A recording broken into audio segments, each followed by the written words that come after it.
Hélène Frade, à la une de la presse, la colère provoquée par la visite hier d'une délégation talibane à Bruxelles pour organiser le renvoi des ressortissants afghans. L'Union européenne organise, négocie en catimini avec les talibans. Voilà pour le titre ce matin, la une du quotidien espagnol El País, qui critique la décision des Européens d'emprunter, je cite, une voie accélérée et controversée pour expulser plus de migrants. Un choix qui jette un voile sur la réalité du pouvoir en place à Kaboul. D'après Il Manifesto, le journal italien dénonce l'hypocrisie de l'UE qui ne reconnaît pas officiellement le régime des talibans, dont plusieurs membres ont été condamnés par la Cour pénale internationale, ce qui pourrait valoir des sanctions à la Belgique, selon Il Manifesto.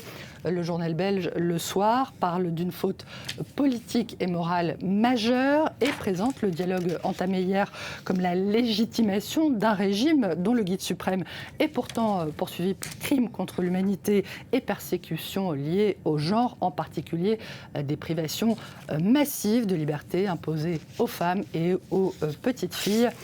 Dans The Guardian, justement, des familles témoignent de la brutale réalité du décret qui a été imposé en mai dernier par les talibans, qui non seulement légalise les mariages des enfants et des jeunes filles mineures, mais rend aussi totalement impossible pour ces enfants, ces jeunes filles, de quitter des relations, des mariages non désirés ou abusifs, même avec l'accord, même à la demande de leur famille.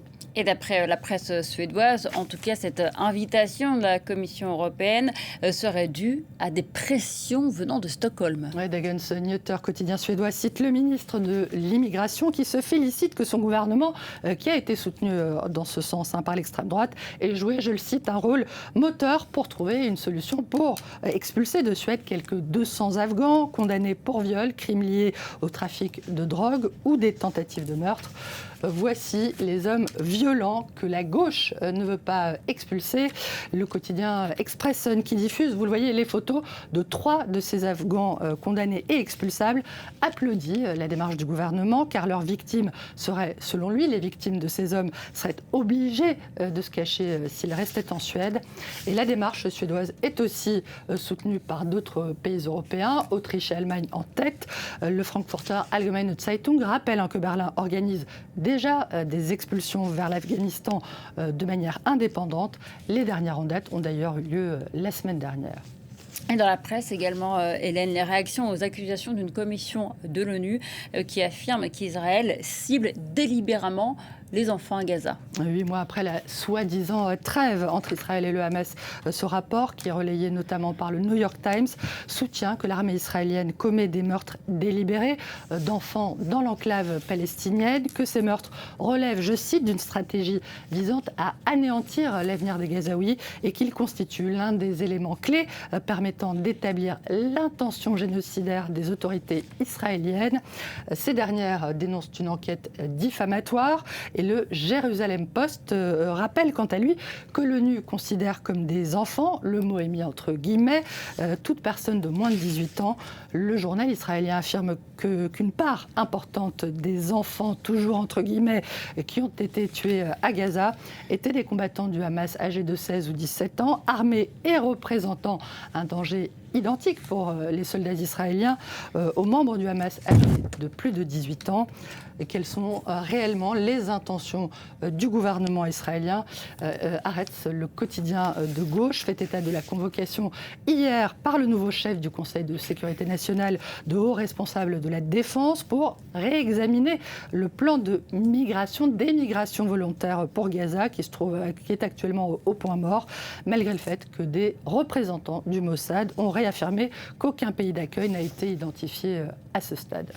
Et puis dans la presse également ce matin, Hélène, un retour sur l'annonce par Donald Trump il y a une dizaine de jours de la mort d'un chef de gang vénézuélien qui figurait parmi les principales organisations criminelles d'Amérique latine.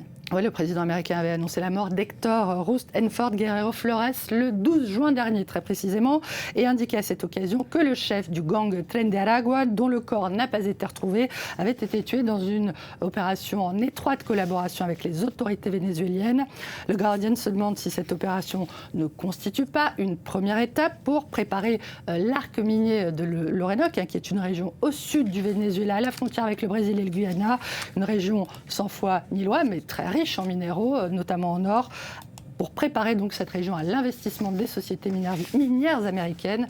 Le quotidien britannique indique que cette zone se trouve justement actuellement sous le contrôle de plusieurs organisations criminelles, dont Tren de Aragua, une région qui voit son avenir plus incertain maintenant que Trump a remplacé Hugo Chavez par Delcy Rodriguez, à laquelle, on le sait, l'ordre a été donné d'ouvrir son pays aux investisseurs américains. On termine avec des nouvelles du mondial et cette tendance surprenante qu'on a constatée chez les joueurs. Ouais, la République a remarqué effectivement ces petits trous dans les chaussettes de plusieurs d'entre eux.